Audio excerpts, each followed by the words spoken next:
Muito bem, irmãos. O sermão para nós, a palavra de Deus para nós neste dia do Senhor se encontra em Romanos, capítulo 1, versículo 8 a 17. Mas antes, nós faremos uma leitura. A primeira leitura se encontra no livro do profeta Abacuque, capítulo 2. Abacuque, capítulo 2, versículos 2 a 20.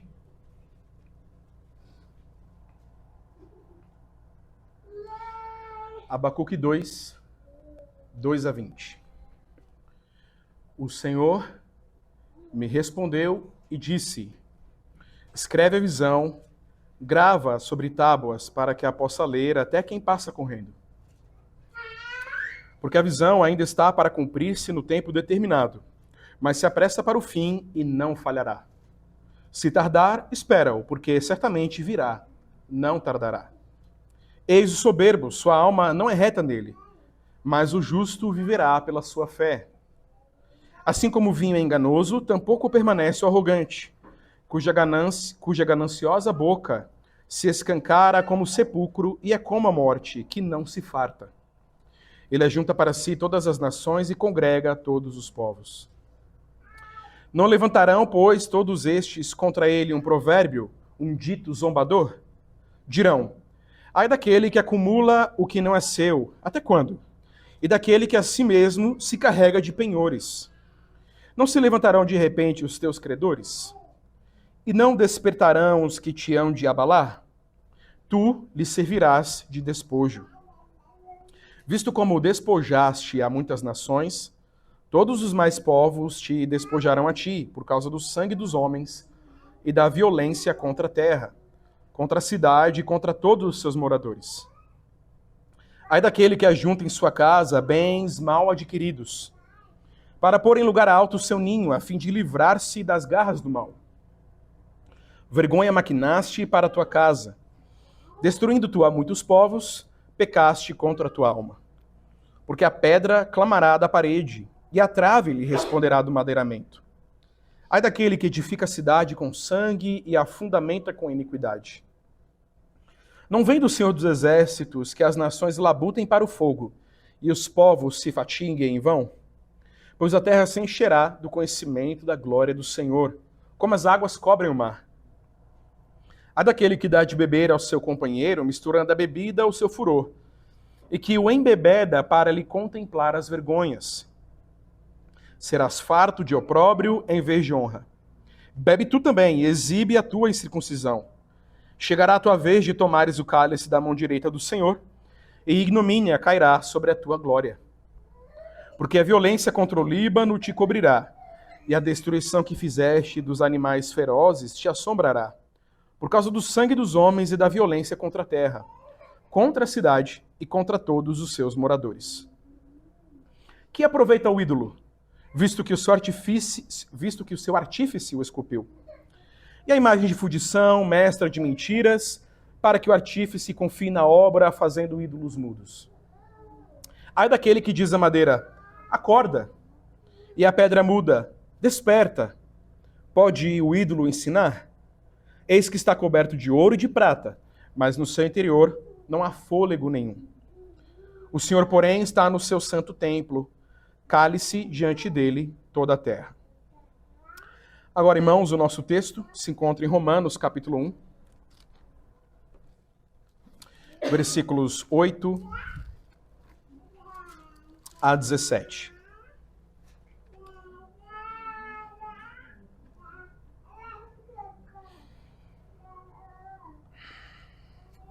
Romanos capítulo 1, 8 a 17. Diz assim a palavra de Deus: primeiramente, dou graças a meu Deus, mediante Jesus Cristo, no tocante a todos vós, porque em todo o mundo é proclamada a vossa fé.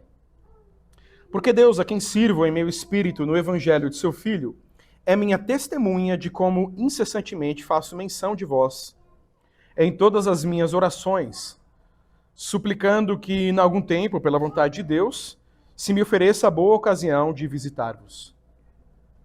Porque muito desejo ver-vos, a fim de repartir convosco algum dom espiritual, para que sejais confirmados, isto é, para que em vossa companhia reciprocamente nos confortemos por intermédio da fé mútua, vossa e minha. Porque não quero, irmãos, que ignoreis que muitas vezes me propus ir ter convosco, no que tenho sido até agora impedido, para conseguir igualmente entre vós algum fruto, como também entre os outros gentios. Pois sou devedor tanto a gregos como a bárbaros, tanto a sábios como ignorantes. Por isso, quanto está em mim, estou pronto a anunciar o evangelho também a vós outros em Roma. Pois não me envergonho do evangelho, porque é o poder de Deus para a salvação de todo aquele que crê, primeiro do judeu e também do grego, visto que a justiça de Deus se revela no evangelho, de fé em fé, como está escrito: o justo viverá por fé. Meus irmãos, esse sermão foi escrito, pregado pelo pastor Iraldo Luna. Amada congregação do Senhor Jesus Cristo, nós começamos esta mensagem com duas perguntas. A primeira é: como ter interesse por uma igreja feita de pecadores?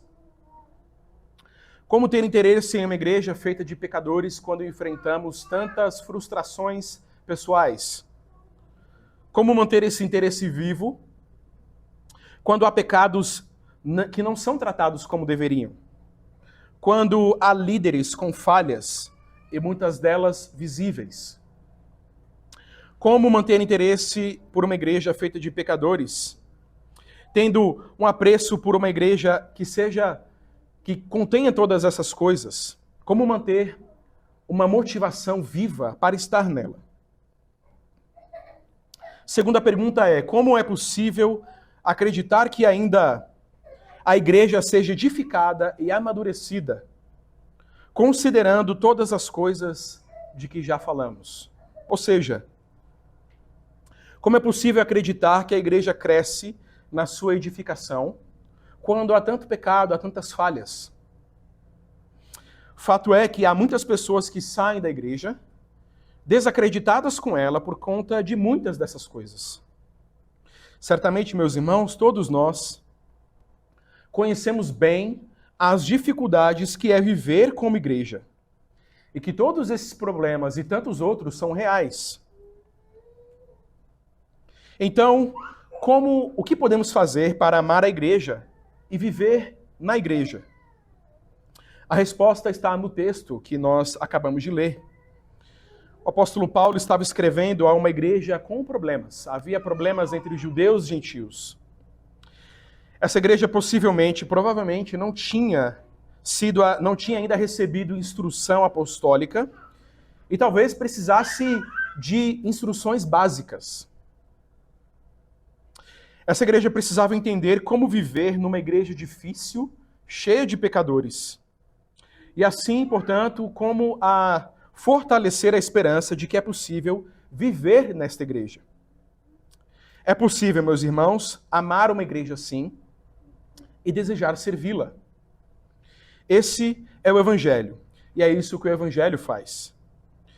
Vamos ver, então, o nosso texto, a nossa exposição, em 2 pontos. O primeiro deles é: o Evangelho cria em nós uma expectativa de servir. O Evangelho cria em nós uma expectativa de servir. Isso dos versículos 8 a 12. O segundo ponto é: o Evangelho cria em nós uma disposição para servir. O segundo ponto: o Evangelho cria em nós uma disposição para servir. Em primeiro lugar, então, o Evangelho cria em nós uma expectativa para servir. Nós lemos isso dos versículos 8 a 12. Vamos ler novamente.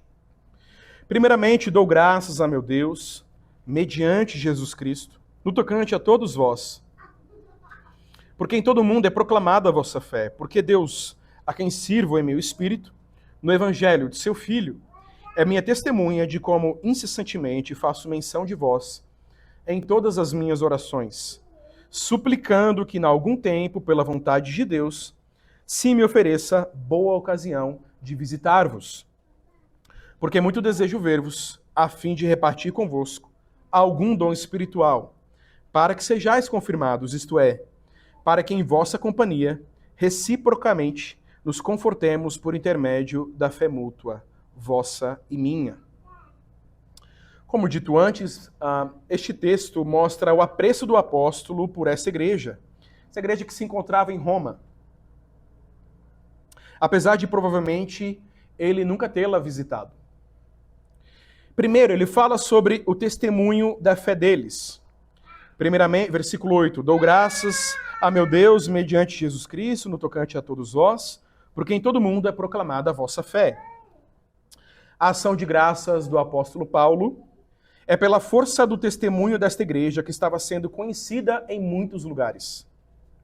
A expressão em todo mundo não significa que literalmente o mundo inteiro estava sabendo da fé da igreja de Roma. Mas quer dizer simplesmente que muitas pessoas estavam recebendo esse testemunho. Depois, dos versículos 9 a 10, o apóstolo fala sobre a oração que fazia em favor dos crentes romanos. E há dois pontos, duas coisas nessa oração que precisam ser destacadas. A primeira delas é que essa oração em favor da igreja era uma oração de quem estava a serviço de Deus. Vamos ler o versículo 9. Porque Deus, a quem sirvo em meu espírito, do evangelho de seu Filho, é minha testemunha de como incessantemente faço menção de vós. Lembrem-se, meus irmãos, do início dessa carta. Paulo diz que ele é escravo de Cristo, separado para o evangelho de Deus. Aqui no versículo 9, ele nos lembra desse seu serviço, desse seu chamado. Deus não era apenas a testemunha das orações que Paulo fazia em favor da igreja, mas era também aquele a quem Paulo estava servindo em tudo o que ele fazia pela igreja. Na verdade, falando de uma maneira bem literal, Paulo diz que ao servir a igreja em seu ministério, ele estava adorando a Deus. Pois a palavra que ele usa no versículo 9 para servir é a mesma palavra usada para adorar, da mesma raiz da palavra usada em Romanos capítulo 12, versículo 1, que fala sobre o culto racional. Ou seja, a sua relação com a igreja era fruto do seu relacionamento com Deus e com Cristo. Ele era escravo de Cristo e por isso estava servindo a igreja, começando pelas suas orações a favor daquele povo. Tudo que havia sido dito nos versículos 1 a 7, especialmente no versículo 1, era a base dessa oração. Então, essas coisas não eram apenas uma lembrança de quem o apóstolo estava servindo, mas uma indicação de que era o evangelho que dava a ele essa expectativa de servir a igreja. A segunda coisa a se observar nesta oração é que ela tinha um assunto, um tópico bem definido. Não era apenas uma oração geral em favor da igreja em geral. A serviço de Deus, ele orava pela igreja, suplicando que pudesse visitá-la. Vamos ler o versículo 10. Em todas as minhas orações, suplicando que, em algum tempo, pela vontade de Deus, se me ofereça boa ocasião de visitar-vos. O apóstolo fala que esse era o seu desejo, porque muito desejo ver-vos, como ele fala no versículo 11. Esse desejo de Paulo de visitar a igreja em Roma não era apenas por obrigação. Não era apenas para fazer um trabalho. Não era para fazer aquilo que ele já estava acostumado a fazer. Mas era um desejo. Era uma forte expectativa de servir a igreja que estava em Roma.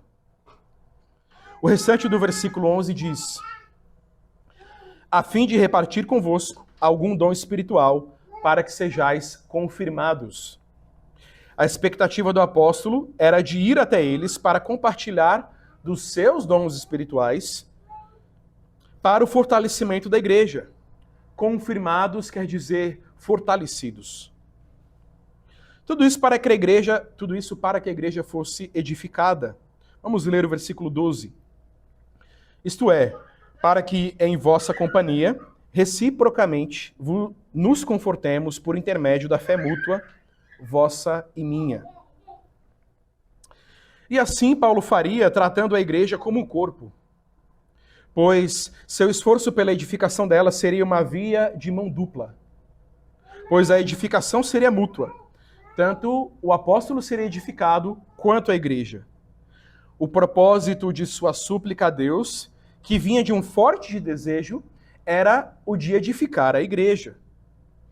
Isso não apenas por um apreço pessoal por aquele grupo.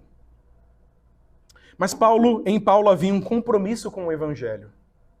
É isso que o evangelho de Deus faz conosco, meus irmãos. Ele nos coloca numa comunidade espiritual, não numa vida espiritual isolada.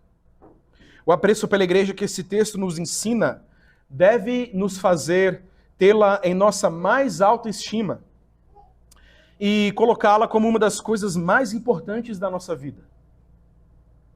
O Evangelho nos ensina que não é possível ter o Evangelho e não ter a igreja, uma comunidade de crentes aos quais estamos ligados por esse Evangelho e por meio dele vivendo uns com os outros.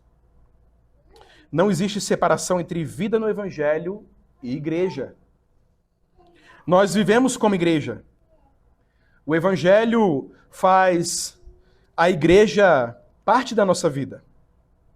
Ele nos liga a essa igreja e ao seu ministério, e não apenas às pessoas que estão na igreja.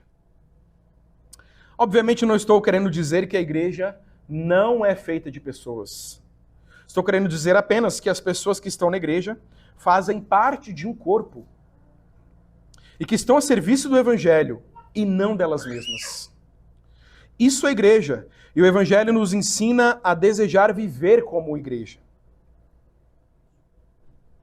Pois a igreja, meus irmãos, a igreja é aquilo que o Senhor colocou como essencial na nossa vida espiritual. A igreja é parte essencial da vida no Evangelho. Isso significa que você não vai procurar fazer coisas que prejudiquem sua vida, que prejudiquem a sua comunhão com os irmãos na igreja. Você não deve procurar um lugar para morar que atrapalhe a sua vida com a igreja. Você não vai procurar um trabalho que o impeça de cultuar com a igreja. Você não busca relacionamentos que enfraqueçam o seu relacionamento com a igreja. Porque o evangelho faz da vida da igreja uma parte essencial da nossa vida. Ele cria em nós o desejo de servir a Deus, servindo a igreja. Chegamos agora ao nosso segundo ponto. O evangelho cria em nós uma disposição para servir. O Evangelho cria em nós uma disposição para servir. E aqui nós temos versículos 13 a 17. Vamos ler novamente. Porque não quero, irmãos, que ignoreis que muitas vezes me propus ir ter convosco no que tenho sido até agora impedido, para conseguir igualmente entre vós algum fruto, como também entre os outros gentios. Pois sou devedor tanto a gregos como a bárbaros, tanto a sábios como a ignorantes. Por isso, quanto está em mim, estou pronto a anunciar o evangelho também a vós outros em Roma. Pois não me envergonho do evangelho, porque é o poder de Deus para a salvação de todo aquele que crê, primeiro do judeu, também do grego. Visto que a justiça de Deus se revela no evangelho de fé em fé, como está escrito: o justo viverá pela fé. Estas coisas, meus irmãos, não eram apenas o desejo de Paulo, mas eram também a disposição que ele tinha.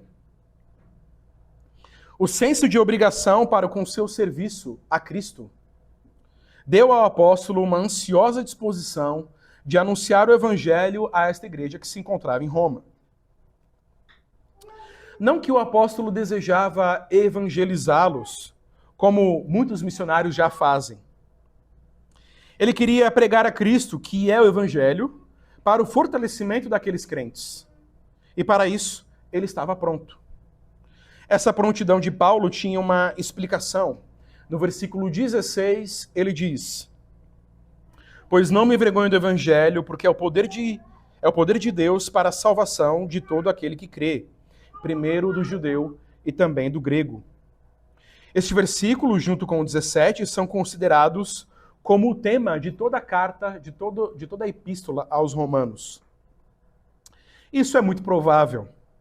O Evangelho, em suas bases, é o centro da carta.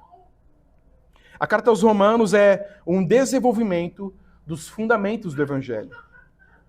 Esses fundamentos começam com o poder do Evangelho.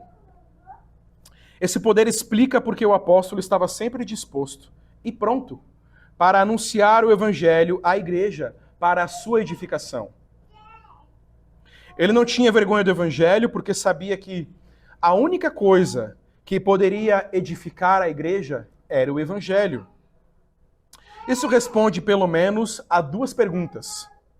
A primeira é: o que é que nos faz estar dispostos e prontos para servir a igreja?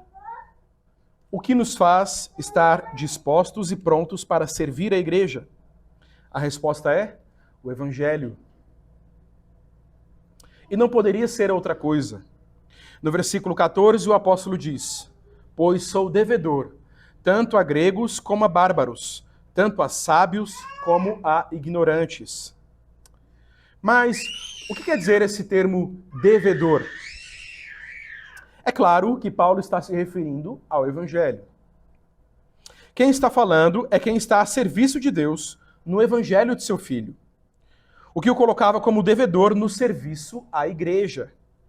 Não era a igreja que estava devendo a Paulo, mas era Paulo quem estava devendo a igreja por causa do Evangelho. Muitas pessoas podem estar servindo a igreja por motivações erradas. Elas podem estar vivendo na igreja por amigos, por parentes, por conveniência, por autopromoção, ou apenas por um senso de dever. O problema com essas motivações é duplo. Em primeiro lugar, a disposição de servir a igreja está condicionada a todas essas coisas. Enquanto estas coisas existirem, estaremos juntos como igreja. Se elas não existirem mais, o desejo de estar com a igreja também vai embora. O segundo ponto é que tudo isso nos faz... O segundo problema é que nós sempre seremos a motivação para fazer alguma coisa pela igreja. Enquanto estivermos sendo beneficiados de alguma maneira, estaremos dispostos a servir o corpo de Cristo. Mas o Evangelho muda toda essa perspectiva. Quando é o Evangelho a verdadeira motivação, nós viveremos e morreremos com a igreja. E estaremos sempre dispostos a servi-la como devedores dela. A segunda pergunta que quero fazer sobre a explicação do apóstolo com respeito à sua disposição para servir a igreja. Todas essas coisas estão envolvidas com o Evangelho. O Evangelho era a fonte da disposição e, ao mesmo tempo, o próprio serviço de Paulo à igreja. Aquilo que ele tinha para ofertar à igreja. Estou pronto para anunciar o Evangelho, como ele diz no versículo 15. O Evangelho, era o que realmente serviria para a edificação da igreja. E o Evangelho apenas era a motivação de Paulo. Nós apontamos o Evangelho para as pessoas e fazemos isso porque sabemos que o Evangelho é o poder de Deus para mudar a vida e o coração dessas pessoas. O apóstolo diz no versículo 16: pois não me envergonho do Evangelho, porque é o poder de Deus para a salvação de todo aquele que crê, primeiro do judeu e também do grego. Em nossos dias, a internet é um lugar cheio de especialistas de comportamento, especialistas sobre os diversos tópicos da vida em geral, sobre como podemos fazer as pessoas felizes ou como podemos ser pessoas mais felizes e mais preparadas para a vida. Encontramos textos e promoções como ser um bom homem, como ser uma boa mulher, como ser uma pessoa bem resolvida, como ser uma pessoa bem-sucedida, como ter disciplina. Mas nada dessas coisas, meus irmãos, ainda que alguma coisa se aproveite, se compara ao Evangelho. Nada disso irá fazer aquilo que apenas o Evangelho faz. Essas coisas apenas arranham a superfície daquilo que o Evangelho vai fundo. Por que não aceitamos um tipo de mensagem psicológica que visa apenas mudar o comportamento das pessoas na igreja? Por que não aceitamos esse tipo de coisa em nossa congregação? Por que sempre estamos conduzindo os crentes ao Evangelho e não a aconselhamento sobre o que você deve ser ou como você deve viver? Porque bons conselhos práticos não são suficientes para mudar o mal que há em nosso coração. Quem faz isso é somente apenas o Evangelho. Esses bons conselhos são bem-vindos e realmente serão eficientes quando trouxerem o Evangelho como seu fundamento. É isso que nós lemos neste nosso texto. Pois ele é o poder de Deus para a salvação de todo aquele que crê. Tendo dito isso, deixem-me perguntar a vocês: aonde estamos indo buscar conselhos e instruções sobre como sermos melhores homens, melhores mulheres, sobre como podemos servir melhor as pessoas que estão ao nosso redor, sobre como podemos viver com um bom propósito de vida? Onde buscamos direcionamento para todas essas coisas? Não é apenas a disposição que não pode ter uma motivação errada. Precisamos também do serviço certo, eficiente e poderoso para a edificação da nossa vida, da vida das pessoas e da vida da igreja. Precisamos usar o instrumento correto que Deus nos deu para isso. Meus irmãos, deixe-me ser ainda mais claro. Isso não é uma indicação de que não podemos ouvir coisas boas de pessoas até não cristãs e que não conhecem a palavra de Deus. Aquilo que resta de Deus no homem, ainda é possível de ouvir coisas boas e corretas nele. Mas essas coisas só irão arranhar a superfície do problema, como já dissemos, e irão apenas mudar o comportamento. Não mudam o coração, não mudam a vida que busca servir a Deus. Isso somente pode ser alcançado através do Evangelho. O apóstolo coloca isso em termos de justiça de Deus. Vamos ler o versículo 17. Visto que a justiça de Deus se revela no Evangelho de fé em fé, como está escrito, o justo viverá por fé. A justiça de Deus, como veremos mais adiante, tem a ver com o pagamento dos nossos pecados e de uma mudança da nossa condição diante de Deus. Tudo isso se resume no sacrifício de Cristo como a única solução para o real problema que há em nosso coração. Apenas em Cristo podemos ter uma vida completamente transformada, a começar pelo nosso relacionamento com Deus. E é precisamente disso que as pessoas precisam. Essa mensagem que a igreja também precisa ouvir continuamente. É importante, meus irmãos, destacar todas essas coisas, porque no versículo 17 não se fala da justiça de Deus como simplesmente um ato de fé a ser declarado como justo diante de Deus e da igreja. Quanto essa justiça de Deus, por meio da fé, tem a igreja como foco. Essa justiça está enfatizando viver por fé na justiça de Deus como algo contínuo, não apenas como algo que aconteceu em determinado momento da nossa vida. A citação de Abacuque que Paulo faz não fala apenas de ter fé na justiça de Deus, mas de uma fé que se converte em uma vida de fé, baseada na justiça divina. Por isso, de fé em fé. A fé na justiça de Deus é o único modo pelo qual alguém pode ser salvo. Mas também esse é o único modo pelo qual alguém pode continuar vivendo. Este texto está falando sobre a atividade do Evangelho em nós, em favor da igreja. O Evangelho é poderoso para nos salvar do início ao fim e nos fazer viver uma vida baseada na fé. As Escrituras, mais uma vez, colocam o Evangelho no centro daquilo que fazemos, no centro da nossa vida, como a verdadeira motivação para o nosso relacionamento com Deus e com a igreja. Meus irmãos, que essa seja a nossa motivação, a motivação comum de todos nós para estarmos aqui. Que essa motivação seja a motivação da nossa vida, para que em Cristo vivamos de fé em fé e amemos a sua igreja, o seu corpo, e estejamos dispostos e prontos para servi-las, para a honra e glória do seu nome. Amém.